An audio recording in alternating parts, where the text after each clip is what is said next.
Hello friends, welcome to my channel. आज की जो आपकी क्लास है वो है UP triple S C PET की क्लास है।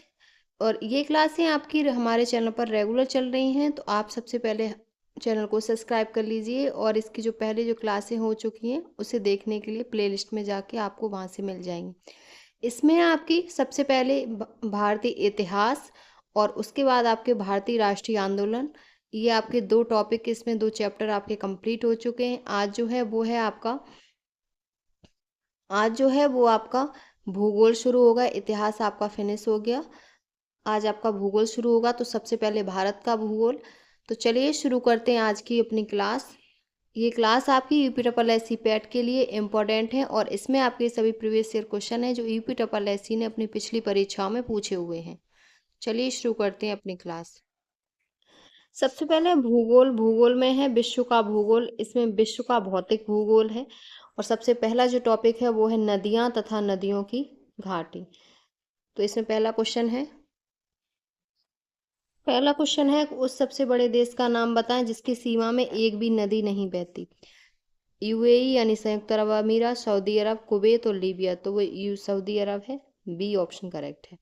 सऊदी अरब विश्व का सबसे बड़ा नदी विहीन देश है। विश्व में ऐसे 17 अन्य देश भी हैं जहाँ कोई भी नदी नहीं बहती, जैसे ओमान, कतर, कुवैत आदि। तो आपका इसमें बी ऑप्शन करेक्ट है। नेक्स्ट क्वेश्चन है डैन्यूब नदी का उद्गम किस देश में है। तो इसका जो उद्गम है वो जर्मनी से है। डैन्यूब नदी मध्य प्रदेश, मध्य यूरोप में बहने वाली नदी है। यह नदी जर्मनी देश में ब्लैक फॉरेस्ट के पहाड़ों में स्थित दोनाव दोनाव एसिंगन कस्बे के पास शुरू होती है और फिर दक्षिण पूर्व की ओर बहती है। अंत में यह काला सागर में जाकर समुद्र में मिलती है। डैन्यूब नदी वोल्गा नदी के बाद यूरोप की दूसरी सबसे लंबी नदी है।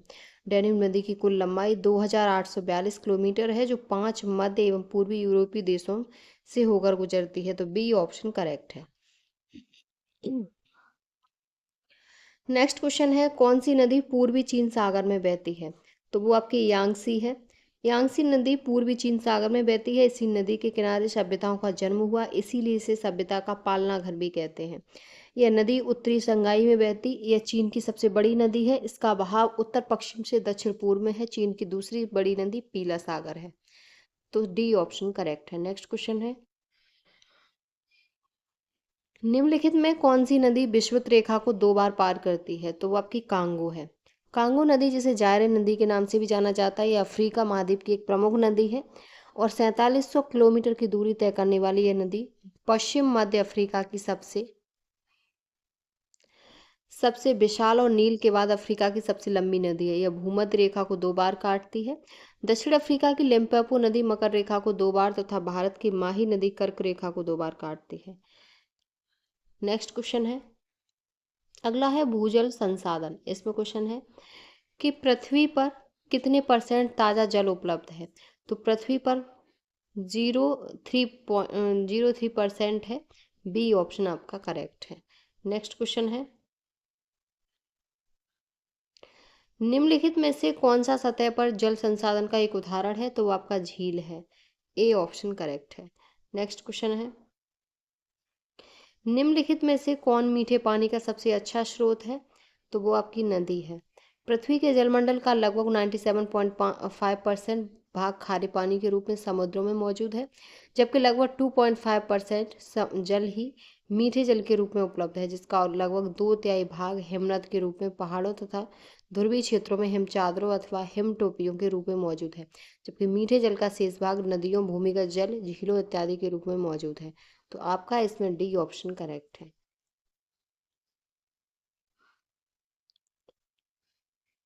तो इस प्रश्न के अनुसार मीठे पानी का स्रोत नदी होगा।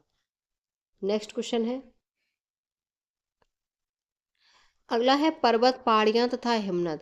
यूरोप में उच्चतम पर्वत शिखरों में से एक माउंट एवरेस्ट कहाँ स्थित है। तो ये रूस में स्थित है। आपका सी ऑप्शन करेक्ट है, रूस। रूस क्षेत्रफल की दृष्टि से संसार का सबसे बड़ा देश है। इसका विस्तार यूरोप व एशिया दोनों ही महाद्वीपों में है। यूरोप में उच्चतम पर्वत शिखरों में से एक माउंट एवरेस्ट रूस में स्थित है। इसकी समुद्र तल से ऊंचाई 5633 मीटर है। तो सी ऑप्शन करेक्ट है। नेक्स्ट क्वेश्चन है कौन सी पर्वत की चोटी पृथ्वी के केंद्र से दूरतम बिंदु है? तो वो आपकी माउंट चिमराजो है। माउंट चिमराजो इक्वाडोर पर्वत की चोटी पृथ्वी के केंद्र से दूरतम बिंदु पर, यह विषुवत रेखा पर स्थित इक्वाडोर में है। पृथ्वी गोल नहीं है, यह दीर्घवृत्ताकार है, जिससे विषुवत रेखा पर इसका व्यास सबसे अधिक है। तो बी ऑप्शन करेक्ट है। नेक्स्ट क्वेश्चन है, हिमालय हिमालय के सर्वोच्च शिखर माउंट एवरेस्ट की ऊंचाई कितनी है? तो वो ऊंचाई 8,848 मीटर है। बी ऑप्शन आपका करेक्ट है। नेक्स्ट क्वेश्चन है, निम्नलिखित में से कौन सा उच्चतम पर्वत शिखर गैर एशियाई है? तो वो अंकांकोगुआ पर्वत है। डी ऑप्शन आपका करेक्ट है, और ये पर्वत अर्जेंटीना में स्थित है। नेक्स्ट क्वेश्चन है, विश्व की सबसे बड़ी पर्वत श्रृंखला कौन सी है? तो सबसे बड़ी पर्वत श्रृंखला एंडीज है, और एंडीज दक्षिण अमेरिका में है, और इसकी लंबाई 7,242 किलोमीटर है। उसके बाद रॉकी पर्वत उत्तरी अमेरिका का, हिमालय एशिया का, महान डिवाइडिंग श्रृंखला ऑस्ट्रेलिया की ट्रांस अंटार्कटिका अंटार्कटिका का। नेक्स्ट है आपका मरुस्थल और शुष्क क्षेत्र। इसमें क्वेश्चन है, तनामी रेगिस्तान निम्नलिखित में से किस देश में स्थित है? तो ये ऑस्ट्रेलिया में। ऑस्ट्रेलिया की द ग्रेट सैंडी रेगिस्तान के पूर्व में स्थित है। इसी रेगिस्तान का क्षेत्रफल 37,500 वर्ग किलोमीटर है। तनामी पृथ्वी का शुष्क स्थल और प्रमुख भूमिगत रेगिस्तान है। इस रेगिस्तान की मुख्य वनस्पतियों में स्पी स्पिन फैक्स घास जो नुकीली पत्ती वाली होती है, बबूल तथा अन्य छोटी झाड़ियां आदि होती हैं। लाल रंग के कंगारू पाए जाते हैं। तो सी ऑप्शन करेक्ट है। नेक्स्ट क्वेश्चन है, निम्नलिखित में से कौन सा देश आंशिक या पूर्ण रूप से सहारा रेगिस्तान में नहीं आता? तो वो नाइजीरिया। सहारा विश्व का विशालतम गर्म मरुस्थल है। यह अफ्रीका के उत्तरी भाग में अटलांटिक महासागर से लाल सागर तक तथा सूडान के उत्तर व एटलस पर्वत के दक्षिण में फैला हुआ है। यह क्षेत्रफल में यूरोप के लगभग बराबर एवं भारत के क्षेत्रफल के दोगुने से अधिक है। इस मरुस्थल का विस्तार Mali, Morocco, Mauritania, Niger, Tunisia, Libya, Algeria, Chad, Sudan, मिस्र एवं मोरक्को देशों में। नाइजीरिया आंशिक या पूर्ण रूप से सहारा रेगिस्तान में नहीं आता। तो सी ऑप्शन करेक्ट है। नेक्स्ट क्वेश्चन है, विश्व में सबसे बड़ा गर्म रेगिस्तान कौन सा है? तो वो आपका सहारा है।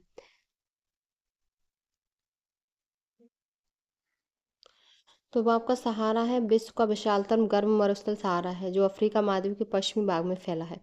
सहारा मरुस्थल का विस्तार क्षेत्र अल्जीरिया, चाड, लीबिया, माली, मारतानिया, नाइजर, सूडान, ट्यूनीशिया, मिस्र, मोरक्को में है। और थार उत्तर पश्चिमी भारत राजस्थान में है। गोबी मंगोलिया चीन में, मोजाम्बिक द कैलिफोर्निया यूएसए में। आपका इसमें बी ऑप्शन करेक्ट है। नेक्स्ट क्वेश्चन है, कजाइल कुम रेगिस्तान स्थित है। तो वो आपका उज्बेकिस्तान और तुर्कमेनिस्तान दोनों में है। इसका क्षेत्रफल 2,98,000 वर्ग किलोमीटर है। रेगिस्तान सीर दरिया तथा अमू दरिया नामक दो नदियों के दोआब में मध्य स्थित है। तो आपका सी एंड डी। अगला है वन टॉपिक, वन से संबंधित क्वेश्चन है, जहाँ ऋतु के अनुसार पेड़ों से पत्तियां झड़ जाती हैं उन्हें क्या कहते हैं? तो उन्हें पर्णपाती वन कहते हैं। हमारे देश में बहुत बड़े भाग में इस प्रकार के वन पाए जाते हैं। इन वनों को मानसूनी वन भी कहा जाता है। ये कम घने होते हैं और वर्ष के एक निश्चित समय में अपनी पत्तियां गिराते हैं। इन वनों में पाए जाने वाले महत्वपूर्ण पेड़ साल, सागौन, पीपल, नीम एवं शीशम हैं। सी ऑप्शन करेक्ट है। नेक्स्ट क्वेश्चन है, निम्नलिखित में से किस महाद्वीप में उष्णकटिबंधीय पर्णपाती वनों का विस्तार अधिक है? तो एशिया में। बी ऑप्शन करेक्ट है। एशिया महाद्वीप में उष्णकटिबंधीय पर्णपाती वनों का सर्वाधिक विस्तार पाया जाता है। ये वन गर्मी के प्रारंभ में ही अपनी पत्तियां गिरा देते हैं, इसीलिए इन्हें पतझड़ वाले या मानसूनी वन भी कहते हैं। ये वृक्ष अधिक लंबे या सघन नहीं होते। इनमें साल, सागौन, शीशम, चंदन, आंवला, महुआ इत्यादि आते हैं। इन वनों की लकड़ी मजबूत और टिकाऊ होती है। का इसमें बी ऑप्शन करेक्ट था। नेक्स्ट क्वेश्चन है, विश्व में सबसे बड़े व घने वन हैं। तो विश्व में वो ब्राजील में है। सी ऑप्शन करेक्ट है। विश्वती प्रदेश में वर्ष भर आर्द्रता एवं उष्णता रहने के कारण जंगल उगते हैं। ये जंगल चिर रहित अर्थात सदा सदा हरे भरे रहते हैं। वृक्षों तथा पत्तियों की सघनता का अनुमान इसी से लगाया जा सकता है कि सूर्य की किरणें धरती तक पहुंच नहीं पाती हैं। और सदा अंधकार छाया रहता है। ये जंगल सदाबहार या सेलवास कहलाते हैं। तो सी ऑप्शन करेक्ट है। नेक्स्ट क्वेश्चन है, सूची एक को सूची दो से सम्मिलित कीजिए तथा सूचियों को नीचे दिए गए कूट से सही उत्तर चुनिए। एक तरफ सूची एक, सूची दो। तो इसमें जो है सबसे पहले मानसूनी वन, वो आपका सागौन तथा साखू, मानसूनी वन सागौन तथा साखू, बिस्वती रेखी वन महोगनी एवं रोजवुड, भूमध्य सागरी वन आलू बुखारा एवं जैतून और कोणधारी वन चीड़ तथा फर है। नेक्स्ट क्वेश्चन है, विश्व का राजनैतिक भूगोल। तो इसमें क्वेश्चन है, यूरोप में कितने देश हैं? तो यूरोप में 44 देश हैं। यूरोप महाद्वीप छठवां सबसे बड़ा महाद्वीप है। इस महाद्वीप पर बसे देशों की संख्या 44 है। रूस और तुर्की दो ऐसे देश हैं जिनका हिस्सा यूरोप एवं एशिया दोनों में है। तो सी ऑप्शन करेक्ट है। नेक्स्ट क्वेश्चन है, निम्नलिखित देशों में किसकी सीमा अफगानिस्तान से नहीं मिलती? उज्बेकिस्तान, ताजिकिस्तान, रूस और तुर्कमेनिस्तान। तो सी ऑप्शन सही है, रूस। उपरोक्त देशों में केवल रूस की सीमा अफगानिस्तान से नहीं लगती। अफगानिस्तान से सीमा से जुड़े पड़ोसी देश हैं, पूर्व एवं दक्षिण में पाकिस्तान से, पश्चिम में ईरान से, उत्तर में तुर्कमेनिस्तान, उज्बेकिस्तान एवं ताजिकिस्तान से और उत्तर पूर्व में चीन से लगती है। और अफगानिस्तान एक स्थलबद्ध देश है। तो आपका सी ऑप्शन करेक्ट है, रूस से नहीं लगती। नेक्स्ट क्वेश्चन है, निम्नांकित अफ्रीकी देशों की दक्षिण से उत्तर की ओर की सही स्थिति का क्रम क्या है? नाइजीरिया, दक्षिण अफ्रीका, तंजानिया, अल्जीरिया। तो सबसे पहले है वो आपकी दक्षिण अफ्रीका, उसके बाद तंजानिया, नाइजीरिया और अल्जीरिया। तो ए ऑप्शन करेक्ट है। नेक्स्ट क्वेश्चन है, निम्नलिखित में से कौन से देश स्लोवाकिया के पड़ोसी देश हैं? सर्बिया, चेक गणराज्य, हंगरी, ऑस्ट्रिया। तो आपका चेक गणराज्य, हंगरी हंगरी और ऑस्ट्रिया ये स्लो स्लोवाकिया देश के पड़ोसी देश हैं, लेकिन आपका सर्बिया नहीं। स्लोवाकिया एक यूरोपीय देश है और इसके पड़ोसी देश हंगरी, ऑस्ट्रिया, चेक गणराज्य, पोलैंड, यूक्रेन है। सर्बिया इसका पड़ोसी राज्य नहीं है, यह हंगरी का पड़ोसी देश है। तो आपका इसमें सी ऑप्शन करेक्ट है। नेक्स्ट क्वेश्चन है, निम्नांकित में से किस स्कैंडिनेवियन देशों के समूह में सम्मिलित नहीं है? तो डेनमार्क, फिनलैंड, नॉर्वे, स्वीडन। तो फिनलैंड नहीं है, बी ऑप्शन आपका करेक्ट है। नेक्स्ट क्वेश्चन है, अफ्रीका का सींग में किसे सम्मिलित नहीं किया जाता? इथोपिया, इरिट्री और सोमालिया को किया जाता है, लेकिन सूडान को नहीं किया जाता। डी ऑप्शन करेक्ट है। अफ्रीका के सिंह यानी हॉर्न ऑफ अफ्रीका में सूडान सम्मिलित नहीं है। हॉर्न ऑफ अफ्रीका में शामिल देश इथोपिया, इरिट्रिया, सोमालिया व जिबूती हैं। नेक्स्ट क्वेश्चन है, अफगानिस्तान की सीमा उभयनिष्ठ नहीं है। तो वो आपकी रूस के साथ नहीं है, सी ऑप्शन करेक्ट है। नेक्स्ट क्वेश्चन है,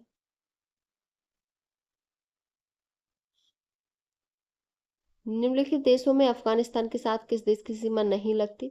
तो रूस की नहीं लगती। डी ऑप्शन करेक्ट है। नेक्स्ट क्वेश्चन है, इनमें से कौन सा देश भारत के साथ सबसे लंबी स्थलीय सीमा बनाता है? तो बांग्लादेश भारत के साथ सबसे लंबी सीमा बनाता है, 4096 किलोमीटर। और आपका जो सबसे कम बनाता है वो अफगानिस्तान बनाता है, लगभग 106 किलोमीटर। तो आपका सी ऑप्शन करेक्ट है। नेक्स्ट जो टॉपिक है वो है जलवायु तथा मौसम से संबंधित। तो इसमें क्वेश्चन है कि सामान्य वायुमंडलीय दाब होता है। तो ये 760 मिलीमीटर पारा स्तंभ होता है। पृथ्वी के चारों ओर उपस्थित वायु एवं विभिन्न गैसों को वायुमंडलीय कहा जाता है। वायुमंडल में उपस्थित वायु भी हम सभी पर अत्यधिक दाब डालती है, जिसे वायुमंडलीय दाब कहा जाता है। वायुमंडलीय दाब 760 मिलीमीटर पारा स्तंभ के बराबर होता है। डी ऑप्शन करेक्ट है। नेक्स्ट क्वेश्चन है, निम्नलिखित में से कौन सा चक्र पृथ्वी पर मौसम के पैटर्न का एक महत्वपूर्ण पहलू है? तो वो आपका जल चक्र है। जल चक्र पृथ्वी पर मौसम परिवर्तन का एक महत्वपूर्ण पहलू है। इसके मुख्य चक्र में सर्वाधिक उपयोग में लाए जाने वाला जल रूप पानी है, जो बाष्प बनकर वायुमंडल में जाता है, फिर संघनित होकर बादल का रूप धारण करके वर्षा के रूप में परिवर्तित हो करता है। यह पृथ्वी के संपूर्ण पर्यावरण रूपी पारिस्थितिक तंत्र में एक भू जैव रसायन चक्र का उदाहरण है। पृथ्वी पर जल का वितरण निम्न रूप से होता है, तो बी ऑप्शन आपका करेक्ट है। निम्न रूप से धरातली, वायुमंडलीय, समुद्री और भूगर्भीय, बी ऑप्शन करेक्ट है जल। नेक्स्ट क्वेश्चन है, नीचे दिए गए विकल्पों में से जल चक्र के संबंध में गलत कथन की पहचान करें। तो जल के बाष्पीकरण से बादलों का निर्माण होता है, सही है। बर्फ का पिघलना जल चक्र का एक भाग है। और जल के बाष्पीकरण के लिए सूर्य का प्रकाश भी उत्तरदायी, ये भी सही है। लेकिन आपका ये सही नहीं है कि जल वाष्प केवल वाष्पोत्सर्जन के माध्यम से ही वायुमंडल में आती है, तो बी ऑप्शन करेक्ट है, ये गलत है। पृथ्वी पर जल सीमित मात्रा में है। पृथ्वी पर जल विभिन्न प्रक्रियाओं जैसे बाष्पीकरण, संघनन, बादल का निर्माण एवं वर्षा तथा जल का धरातल प्रभाव से होकर लगातार गुजरता है। अर्थात ऐसा चक्र लगातार चलता रहता है जिसे हम साधारण भाषा में जल चक्र कहते हैं। जल के बाष्पीकरण से बादलों का निर्माण होता है। जल के बाष्पीकरण के लिए सूर्य का प्रकाश आवश्यक एवं उत्तरदायी होता है तथा बर्फ का पिघलना जल चक्र का ही भाग है, तो बी ऑप्शन आपका गलत है। नेक्स्ट क्वेश्चन है, सर्वाधिक वर्षा वार्षिक वर्षा कहाँ होती है? तो सर्वाधिक अमेजन बेसिन में। सर्वाधिक वार्षिक वर्षा अमेजन बेसिन में होती है। यहाँ औसतन वार्षिक वर्षा 200 सेंटीमीटर होती है। यह बेसिन विषुवत रेखीय प्रदेश में पड़ता है, जिससे यहाँ वर्ष भर वर्षा होती है। इसके अतिरिक्त गंगा बेसिन में औसत वर्षा 110 सेंटीमीटर, जबकि कैनेडियन सील और साइबेरियन मैदान में अल्प वर्षा होती है, तो बी ऑप्शन करेक्ट है। नेक्स्ट क्वेश्चन है, किसी क्षेत्र की औसत जलवायु को जानने के लिए निम्न में से किसका योगदान नहीं होता है? तो वर्षा वायु की गति, आर्द्रता का होता है, लेकिन वृक्षों की संख्या का नहीं होता है। सी ऑप्शन आपका करेक्ट है। अगला है आपका जो टॉपिक वो है टाइम जोन। इसमें क्वेश्चन है कि अक्षांश का एक वृत्त जो पृथ्वी की भूमध्यरेखीय सतह से 52 डिग्री दक्षिण में है, क्या कहलाता है? तो ये 52वां समांतर दक्षिण। अक्षांश का एक वृत्त जो पृथ्वी की भूमध्य रेखीय सतह पर 52 डिग्री दक्षिण में है, 52वां समांतर दक्षिण कहलाता है। जबकि अश्व अक्षांश या हॉर्स अक्षांश उपोष्ण उच्च वायुदाब पेटी है। यह पेटी 30 डिग्री से 35 डिग्री उत्तर व पूर्व में स्थित है, तो आपका डी ऑप्शन करेक्ट है। नेक्स्ट क्वेश्चन है, सर्दी विश्व विश्व 2019 में किस दिन को था? तो ये 2020 का क्वेश्चन है, तो इसलिए 2019 में पूछा था, तो उस टाइम ये 23 सितंबर को था। ए ऑप्शन करेक्ट है। विषुव वर्ष का वह समय है जब सूर्य विषुवत रेखा पर दोपहर के समय ऊर्ध्वाधर होता है। इस समय दोनों गोलार्धों को समान प्रकाश एवं ऊर्जा प्राप्त होती है। पृथ्वी पर दिन तथा रात की अवधि समान हो जाती है। स्थिति वर्ष में दो बार होती है, एक 21 मार्च और एक 23 दिसंबर, 23 सितंबर। तो इसे क्रमशः बसंत विषुव एवं शरद विषुव कहते हैं, तो आपका इसमें ए ऑप्शन करेक्ट है। नेक्स्ट क्वेश्चन है, ग्रीनविच मीन टाइम से भारतीय मानक समय कितना आगे है? तो ये 5 घंटे 30 मिनट आगे है। डी ऑप्शन करेक्ट है। 1 सितंबर 1947 को भारतीय मानक समय को अपनाया गया। भारतीय मानक समय इलाहाबाद के नैनी से होकर गुजरते हैं, तो आपका डी ऑप्शन करेक्ट है। नेक्स्ट क्वेश्चन है, ग्रीनविच मीन टाइम ग्लोब पर टाइम जोन की शुरुआत का प्रतीक है और किसी भी देश में समय जीएमटी के आगे या पीछे देश के घंटों की संख्या को मापने का समय है। ग्रीनविच निम्नलिखित में से किस शहर के पास स्थित है? तो ये लंदन के पास स्थित है। ए ऑप्शन करेक्ट है। Greenwich mean time Greenwich mean time London में स्थित रॉयल वेधशाला का औसत समय है। इंग्लैंड के निकट शून्य देशांतर पर स्थित ग्रीनविच नामक स्थान से गुजरने वाली काल्पनिक रेखा को प्राइम मेरिडियन या शून्य देशांतर कहते हैं। इसी देशांतर रेखा के समय को सभी देश मानक समय मानते हैं और भारतीय समय मानक की स्थापना 1 सितंबर 1947 को हुई। भारतीय समय मानक समय जीएमटी से 5.5 घंटे आगे है, तो आपका इसमें ए ऑप्शन करेक्ट है। नेक्स्ट क्वेश्चन है, कर्क रेखा कहाँ से गमन करती है? तो भारत और सऊदी अरब। कर्क रेखा एशिया महाद्वीप में सऊदी अरब एवं भारत से गुजरती है। कर्क रेखा भारत के 8 राज्यों से गुजरती है, गुजरात, मध्य प्रदेश, छत्तीसगढ़, झारखंड, पश्चिम बंगाल, त्रिपुरा और मिजोरम। और कर्क रेखा भूमध्य रेखा के 23.5 डिग्री उत्तर में स्थित है, तो सी ऑप्शन आपका करेक्ट है। नेक्स्ट क्वेश्चन है, एक अक्षांश डिग्री कितने किलोमीटर को दर्शाता है? तो 111 किलोमीटर को दर्शाता है। ए ऑप्शन करेक्ट है।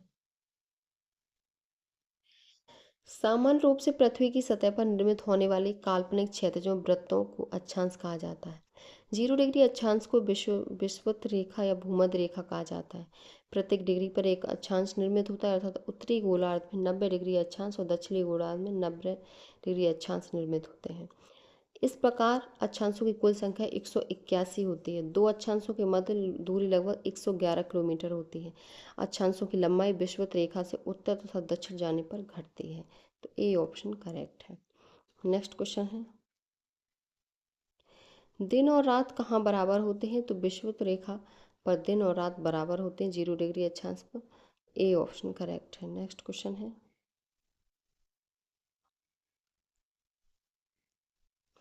एक घंटे में समयांतर में देशांतरी दूरी होगी तो 15 डिग्री। विश्व को 24 समय जोनों में विभाजित किया गया है। इन समय जोनों को ग्रीनविच मीन टाइम व मानक समय में 1 घंटे के अंतराल के आधार पर विभाजित किया गया है, अर्थात प्रत्येक जोन 15 डिग्री के बराबर होता है। ग्रीनविच यामोत्तर 0 डिग्री देशांतर पर है, जो कि ग्रीनलैंड व नॉर्वेनियन सागर, ब्रिटेन, स्पेन, अल्जीरिया, फ्रांस, माली, बुर्किना फासो, घाना व दक्षिण अटलांटिक समुद्र से गुजरता है। तो ए ऑप्शन आपका करेक्ट है। नेक्स्ट क्वेश्चन है, दुनिया को समय क्षेत्रों में बांटा गया समय क्षेत्र की कुल संख्या क्या है? तो वो 24 है।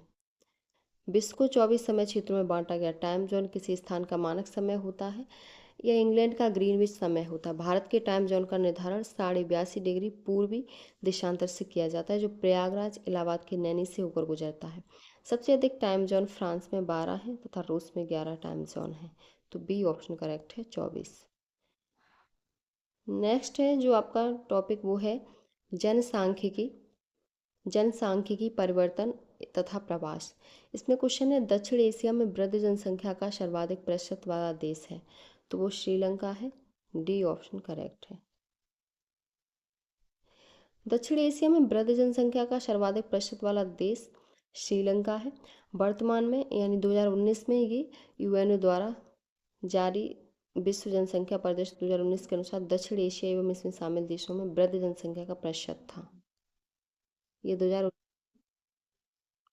2019 की रिपोर्ट के आधार पर 15 से 64 आयु वर्ग की प्रति 100 जनसंख्या पर 65 या उससे अधिक आयु की जनसंख्या। श्रीलंका में 2020 में 17.3, नेपाल में 8.9, भूटान में 9, भारत में 9.8, बांग्लादेश में 7.7, पाकिस्तान में 7.1, मालदीव में 4.7 और नेक्स्ट अफगानिस्तान में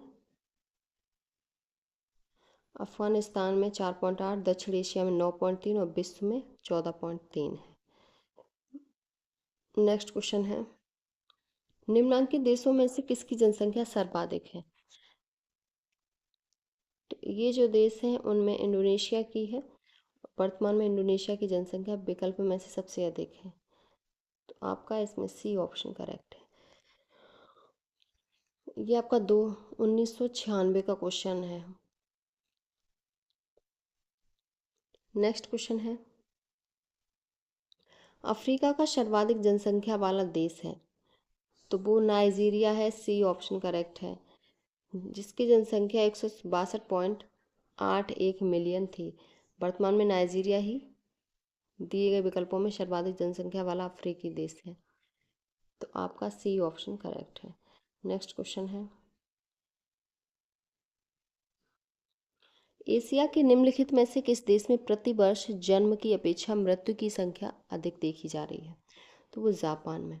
जापान में पिछले कई वर्षों में से जनसंख्या की प्राकृतिक वृद्धि दर ऋणात्मक रही, अर्थात वहाँ मृत्यु दर जन्म दर की अपेक्षा अधिक है। वर्तमान में मतलब 2019 में यूएनओ द्वारा जारी विश्व जनसंख्या परिदृश्य 2019 के अनुसार दिए गए विकल्पों में प्राकृतिक वृद्धि की दर 2010-15 तथा 2015-20 की अवधियों के लिए निम्नवत है। जापान, उसके बाद सिंगापुर, बहरीन और इजराइल, और विश्व में 11.8 से 10.9। नेक्स्ट क्वेश्चन है, विश्व के सबसे अधिक जनसंख्या वाले 10 देशों में एशिया में हैं? तो एशिया में 6 हैं। प्रश्नकाल के दौरान विश्व के सर्वाधिक जनसंख्या वाले शीर्ष देशों में से 6 एशियाई देश थे। चीन, अब तो चीन पहले नंबर पर भारत ही आ गया है, पहले चीन था। चीन, भारत, इंडोनेशिया, पाकिस्तान, बांग्लादेश एवं जापान। तो डी ऑप्शन करेक्ट है। नेक्स्ट क्वेश्चन है, निम्नांकित देशों में से किसमें मुसलमानों की जनसंख्या सबसे अधिक है? ये 2003 का क्वेश्चन है, तो ये इंडोनेशिया है। इसकी जनसंख्या लगभग, इंडोनेशिया दक्षिण पूर्व एशिया और ओशनिया में स्थित एक विशाल देश है। इसकी जनसंख्या लगभग 40 करोड़ है। यह दुनिया का चौथा सबसे अधिक आबादी और दुनिया में सर्वाधिक मुस्लिम आबादी वाला देश है। इसकी राजधानी जकार्ता तथा मुद्रा रुपया। ईरान की राजधानी तेहरान, बांग्लादेश की ढाका है। तो बी ऑप्शन करेक्ट है। नेक्स्ट क्वेश्चन है, दक्षिण एशिया के निम्नलिखित देशों में प्रतिशत नगरीकरण का निम्नलिखित में कौन सही अवरोही क्रम है? तो सबसे पहले है पाकिस्तान, उसके बाद भारत, उसके बाद बांग्लादेश और उसके बाद श्रीलंका। तो बी ऑप्शन करेक्ट है।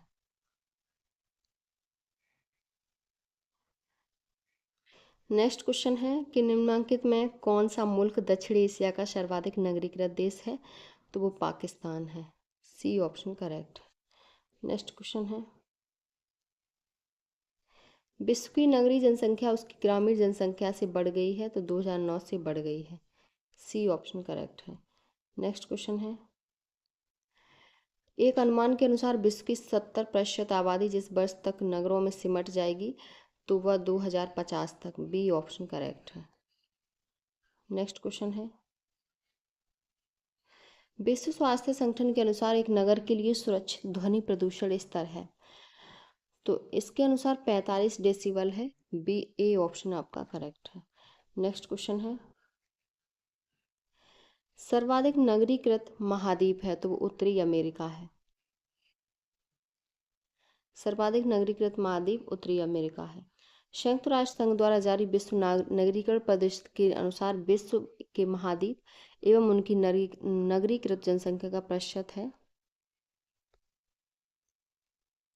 दक्षिण अमेरिका 2020 में 84.4, उत्तरी America 82.4, Europe 74.7, Oceania 68.2, Asia 50.5, Africa 43। Next question है, निम्नांकित देशों में किसकी कुल जनसंख्या भारत की नगरीय जनसंख्या से अधिक है? तो संयुक्त राज्य अमेरिका, यूएसए की। आपका डी ऑप्शन करेक्ट है। नेक्स्ट क्वेश्चन है, और आपका विश्व के भूगोल का लास्ट क्वेश्चन है इस बुक का। संसार में सर्वाधिक नगरीकृत देश है, तो वो आपका सिंगापुर है। दिए गए विकल्पों में सिंगापुर सर्वाधिक नगरीकृत देश है, जिसकी 100% आबादी नगरीय क्षेत्रों में निवास करती है। तो आपका इसमें डी ऑप्शन करेक्ट है। और नगरीय जनसंख्या का प्रतिशत है, तो वो आपका ये है, सिंगापुर 100% है 2019 में। उसके बाद इजराइल, जापान और जर्मनी। सिंगापुर, कुवैत, कैमनद्वीप, Vatican city, Saint Martin, Monaco, Bermuda, एजुएला, जिब्राल्टर, नेहरू, होली जैसे ऐसे देश हैं जो 100% ये शहरी हैं या नगरीकृत हैं। तो आपका इसमें जो ऑप्शन सही था वो डी ऑप्शन करेक्ट था। ये क्वेश्चन आपके विश्व के भूगोल से संबंधित आपके कंप्लीट हो गए इस बुक के। ये क्लास आपकी UPSSC पैट के लिए इम्पोर्टेंट है, और इससे पहले जो क्लासें हो चुकी हैं उनको देखने के लिए आप चैनल को सब्सक्राइब करके प्लेलिस्ट में जाके वहाँ से देख सकते हैं। ये क्लासें सभी UPSSC पैट के लिए, और एक और क्लास हमारी हिंदी से संबंधित UPSSC की चल रही है, तो वो भी आपकी पैट के लिए इम्पोर्टेंट है। तो अगर आपको हमारी क्लास अच्छी लगी हो तो प्लीज़ चैनल को like, subscribe, share and comment करें।